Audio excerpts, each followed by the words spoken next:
मान लीजिए आपने गिरफ्तार कर लिया, हम कुछ नहीं कह रहे, कितने दिन रखेंगे, छूटेंगे तो वो हैं ही। फिर हमारे नेता अगर वहां ना पहुंचे तो लोगों के अंदर यही लोग गलतफहमी फैलाते हैं कि तुम जेल गए थे, तुम्हारे नेता भी यहाँ नहीं आए। ये काले कानून वैसे ही अनाज गायब कर देंगे, जैसे आज बेड और अनाज ऑक्सीजन गायब हो गई थी अचानक। 3 बार मंत्री रहे छत्तीसगढ़ में, कहते हैं अगर महंगाई राष्ट्रीय आपदा है तो लोग खाना छोड़ दें, पेट्रोल की कीमत बढ़ गई है तो गाड़ी चलाना छोड़ दें। इनके पास रहम का बाट नहीं है। जेजेपी के प्रति विशेष आक्रोश है हरियाणा की जनता में, क्योंकि वो समझती है, वहाँ का युवा ये समझता है कि दुष्यंत ने उन्हें ठगा है। गिरफ्तारी करेंगे, कहाँ रखेंगे, कब तक रखेंगे? शासन प्रशासन को इस वक्त चोर सिपाही का खेल अच्छा लग रहा है। अभी तो हमने सिस्टम अपना शुरू भी नहीं किया, इनका सिस्टम बिगड़ना शुरू हो गया। मैं जो बिना मोबाइल बिना टीवी के यहाँ बैठे रहता हूँ, मुझे भी आवाज आने लगी है कि योगी और मोदी के बर्तन बज रहे हैं लखनऊ में। बाजीचा इत्तफाल है दुनिया मेरे आगे, होता है शबो रोज तमाशा मेरे आगे। सबसे पहले तो मैं धन्यवाद कर दूं आपके DS4 चैनल का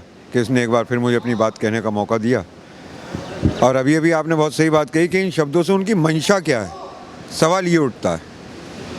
तो मैं तो लालपुरा जी से एक बात कहना चाहूँगा कि वो सरकार में है, उनके पास तमाम संसाधन हैं, वो ये मालूम करवाएं कि ये फंडिंग जो है पाकिस्तान के किसान संगठनों की तरफ से है, किसानों की तरफ से है या सरकार की तरफ से है।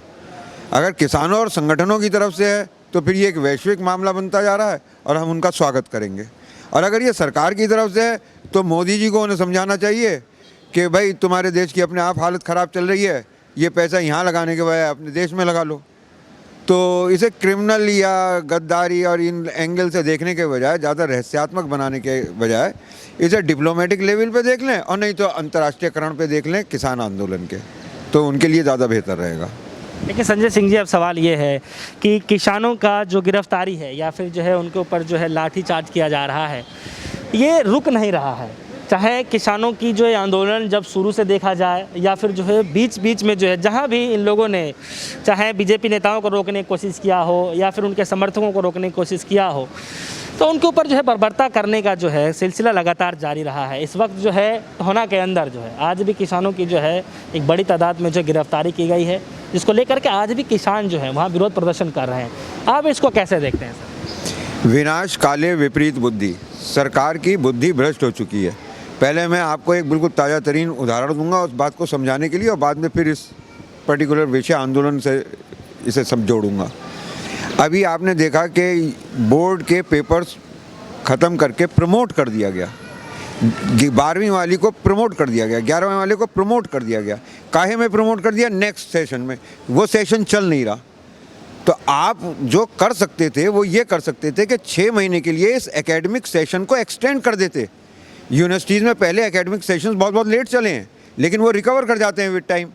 आप इन दौरान अगर आपने दिसंबर तक इसे एक्सटेंड कर देते सारे सेशन को ही, तो जितने भी पेपर बच रहे हैं, जितने भी क्लासेस बच रहे हैं, उनका आप एग्ज़ाम करने का एक पैटर्न सेट कर सकते थे। आप ही कहते हैं कि कोरोना काल में जीने का तरीका बदलो, तो आप क्यों नहीं बदलते? अगले साल भी अगर ये हालत रहेंगे तो फिर उनको प्रमोट कर देंगे।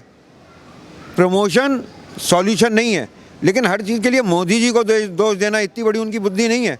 ये तो उनके सलाहकार हैं जो उनको सलाह देते हैं और वो गलत सलाह चुन लेते हैं, क्योंकि अपना दिमाग, एक आदमी कहाँ तक अपना दिमाग इस्तेमाल करेगा। अब जैसे हमारे बबली वाला मामला हुआ है MLA का, अब शब्द उसने कहे जब मालूम है कि जनता की भावनाएं भड़की हुई हैं और तुम्हारी शक्ल सूरत देखकर, और ये तो बीजेपी के भी नहीं है, जेजेपी के हैं। जेजेपी के प्रति विशेष आक्रोश है हरियाणा की जनता में, क्योंकि वो समझती है, वहाँ का युवा ये समझता है कि दुष्यंत ने उन्हें ठगा है, उनके साथ धोखेबाजी करी है, उनके भरोसे को तोड़ा है, तो उनका आक्रोश ज़्यादा है। अब उनमें जाके आप अगर इस तरीके की हरकतें कर रहे हैं तो ये गलत है। दूसरी चीज़, गिरफ्तारी करेंगे, कहाँ रखेंगे, कब तक रखेंगे? तो ये फॉर्मेलिटीज़ करने के बजाय आप मुद्दे को सॉल्व करें।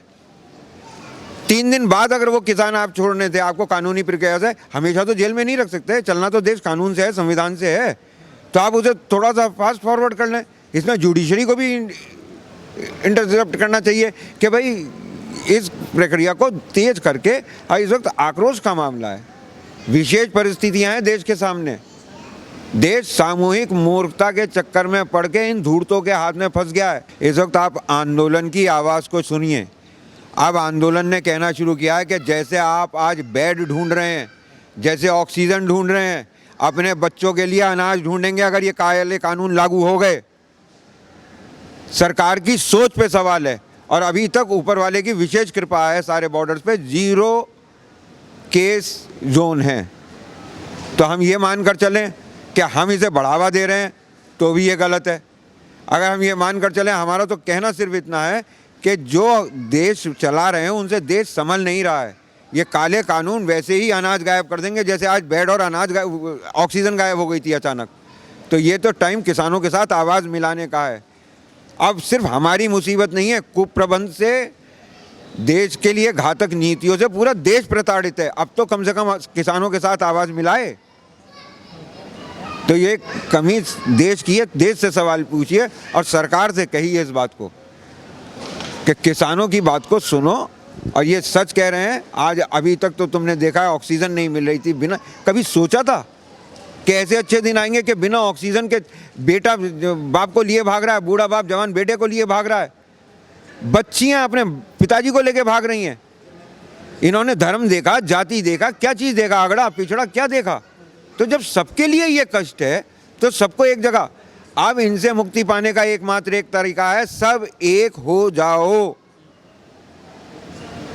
इन गलत नीतियों के चलाने वालों से बचने के लिए सब एक हो जाओ, शहर भी, गांव भी, किसान भी, मजदूर भी। लेकिन उनके जो प्रवक्ता हैं या फिर जो उनके नेता हैं बार बार इसी सब तो कह रहे हैं कि जो किसान जो है वो राजनीति कर रहे हैं और इसीलिए जो है वह उठना नहीं चाहते हैं और लोगों को जो है भ्रम पैदा कर रहे हैं कि जो किसानों के लिए जो गलत बनाया गया है। भ्रम इन्होंने 2014 में पैदा किया था, उसके बाद से ये भ्रम पैदा करते चले आ रहे हैं। भ्रम के ये मायावी हैं। तो उनका ये कहना, प्रवक्ताओं की क्या है, प्रवक्ता को तो जो बोलने को कह दिया जाता है वो बोलता है। और अगर उसमें इनके यहाँ तो एक और क्राइटेरिया है, स्टैंडर्ड इन्होंने ये बना लिया है कि जो उससे भी ज़्यादा छिचोरी बात कहे जो उसे बताई जाए उसको ये प्रवक्ता चुनते हैं। उन्हें एहसास है देश की तकलीफ़ों का। इनके मंत्रियों का हाल बताऊं मैं आपको। ब्रजमोहन अग्रवाल 3 बार मंत्री रहे छत्तीसगढ़ में, कहते हैं अगर महंगाई राष्ट्रीय आपदा है तो लोग खाना छोड़ दें, पेट्रोल की कीमत बढ़ गई है तो गाड़ी चलाना छोड़ दें। विजय गोयल कहते हैं पिछली बार के लिए कि पिछले लॉकडाउन में एक भी आदमी को, कितने लोग रेल की पटरियों पर सोते हुए कट के मर गए, कितने सड़क पे चलते चलते मर गए, कितने एक्सीडेंट में मरे और कितने तो गायब हो गए जिनका कुछ पता नहीं चला। उन लोगों के लिए कहता है एक भी आदमी को एक भी दिन हमारी सरकार ने इतना अच्छा काम किया। इनके पास रहम का बाट नहीं है। पहचानो, ये अमानवीय ताकतें हैं। इनसे बचने के लिए, अपने बच्चों के भविष्य को बचाने के लिए किसानों के साथ आए और एक जगह इस आंदोलन में अपनी आवाज़ जोड़ें। Now it's there turn. ठीक है, लेकिन संजय सिंह फिर से एक सवाल सब यहाँ पे ये उठ जाता है कि जब गिरफ्तारी की जाती है किसानों के कुछ जो आंदोलनकारी हैं उनका गिरफ्तारी की जाती है और इसी बीच में जो है जब वहाँ पे राकेश टिकैत या फिर तमाम बड़े जो नेता हैं वो जाते हैं वहाँ पे अपनी गिरफ्तारी देने के लिए, आप इसको कैसे देखते हैं? क्या राकेश टिकैत जी गए थे आंदोलन के उसमें सपोर्ट करने के लिए, तो जो गिरफ्तारी देने के लिए गए थे, आप इसको कैसे देखते हैं? क्या गिरफ्तारी देने से जो है बातचीत बन जाएगी या फिर उन्होंने सही कदम उठाया है इसको लेकर गिरफ्तारी? देखिए, मैं आपके सवाल का जवाब मिर्ज़ा गालिब के शेर से शुरू करूँगा। बाज़ीचाए इत्तफ़ाल है दुनिया मेरे आगे, बाज़ीचाए इत्तफ़ाल है दुनिया मेरे आगे, होता है शब रोज़ तमाशा मेरे आगे। बच्चों के खेलने का मैदान है, आते हैं विभिन्न खेल खेलते हैं और चले जाते हैं। शासन प्रशासन को इस वक्त चोर सिपाही का खेल अच्छा लग रहा है। मेरा फिर आपसे वही फंडामेंटल सवाल है, इस प्रक्रिया से पहले उनकी नीयत, इससे हासिल क्या करेंगे? मान लीजिए आपने गिरफ्तार कर लिया, हम कुछ नहीं कह रहे, कितने दिन रखेंगे, छूटेंगे तो वो हैं ही। फिर हमारे नेता अगर वहाँ ना पहुँचे तो लोगों के अंदर यही लोग गलतफहमी फैलाते हैं कि तुम जेल गए थे, तुम्हारे नेता भी यहाँ नहीं आए। तुम तो हमारे नेताओं को उलझाने का, थकाने का कुप्रयास कर रहे हो ये पूरे देश भर में, जगह जगह इस तरह की हरकतें करके। आप अपने बबली को रोकिए, तो आप उसे नेक सलाह दीजिए। मेरी बात तो वो सुनते नहीं, आपके माध्यम से शायद सुन लें कि भाई चमचागिरी में इतने आगे मत बढ़ो, अपने को पहचानो, अपनों को पहचानो। किसान तुम्हारे अपने हैं, ये नहीं है तुम्हारे अपने। कल को तुम्हें ये निकालने लगेंगे, तुम अपने आप कोई दूसरी पार्टी में चले जाओगे। तो किसानों से वफादारी करें, ये उन्हें समझाएं, उनसे सवाल पूछें। हम तो सरकार की मंशा समझते हैं, इसे बच्चों का खेल ना बनाए। एक आखिरी सवाल है सर मेरा, संजय सिंह जी, मेरा एक आखिरी सवाल है कि महज जो है 6 से 7 महीने का समय रह गया आने वाला जो चुनाव है विधानसभा का उत्तर प्रदेश से। इस तरीके से किसान नेता बार बार ये कह रहे हैं कि आने वाले सन 2022 और 24 में जो है अगर ये सरकार नहीं मानती है, अगर ये प्रेजेंट मौजूदा हालात में जो सरकार है वो नहीं मानती है, तो 24 वाली सरकार जो है वो ज़रूर मानेगी। क्या है इसके पीछे की वजह? सन 2024 वाली सरकार देखिए, क्या है, इसको कैसे मैं पहले 22 वाले की बात कर लूँ।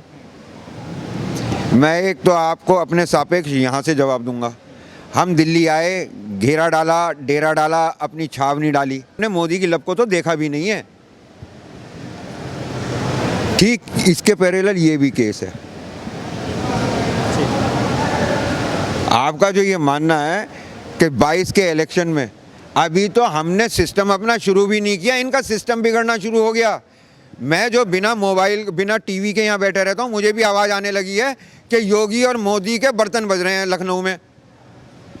तो इनमें तो आपस में पहले ही अपना सेटल कर लें भाई, किसके नेतृत्व में लड़ेंगे, कैसे लड़ेंगे, वजह क्या है। अब इनके अंदर लड़ाई इस बात पे नहीं है किसके नेतृत्व में लड़ना है, इनके अंदर लड़ाई ये हो रही है कि हारेंगे किसके नेतृत्व में। तो योगी जी कह रहे हैं मुझे तो केंद्र में बुला लो, और ये कह रहे हैं तू नहीं नाश करा, तू ही निपटेगा वहाँ पे।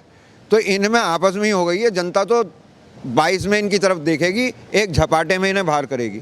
दूसरी चीज़, 24 के इलेक्शन लोकसभा के हैं ना, उससे पहले ही गुजरातियों से मुक्त हो जाएंगे। मैं आपको एक बार फिर बता दूं, क्या इसका जो किसान जो है इसका अहम रोल अदा कर रहे हैं? इन्हीं की वजह से हो रहा है, इन्हीं की वजह से हो रहा है। एक बार पहले भी पूछा था कि 2 रैली करके आपने बंगाल में छोड़ दी कि भाई हम वहाँ वोट मांगने नहीं जा रहे, हम सिर्फ ये बताने जा रहे हैं कौन चोर है। और बंगाल ने सुन लिया और कितना तगड़ा जवाब दिया है वो आपके भी सामने है कि वो दर्द अभी तक नहीं जा रहा। अब अफसरों पे लड़ने लगे, अब इस बात पे लड़ने लगे कि दीदी मीटिंग में नहीं आई, दीदी ने आधे घंटे इंतज़ार कराया। जब आप अपमान कर रहे थे तब, जब आप संवैधानिक मर्यादाओं का उल्लंघन कर रहे थे तब। चलिए, हमने संजय सिंह से खासा बातचीत करी हमने। हालांकि ये बेबाकी से अपने शब्दों को रखते हैं और इसी वजह से जो है ये जाने जाते हैं, पहचाने जाते हैं। हालांकि बहुत तर्क के साथ जो है अपना जवाब देते हैं। और साथ ही साथ में मैं आपको बताना चाहूँगा, किसानों का आंदोलन फ़िलहाल जो अभी बरकरार है, लेकिन किसानों का साफ तौर पर जो है जो निगाहें हैं, एक निगाहें जो है आने वाले चुनाव पर भी रख रहे हैं, और दूसरी जो निगाहें हैं किसान का आंदोलन जो कैसे आगे चलने वाला है, सरकार से जो है कैसे जो है आगे की संघर्ष किया जाएगा, उस पर भी रखा जा रहा है। फिलहाल के लिए इतना ही। जुड़ेगा हमारे साथ, देखते रहिए ग्रेसो न्यूज़। धन्यवाद।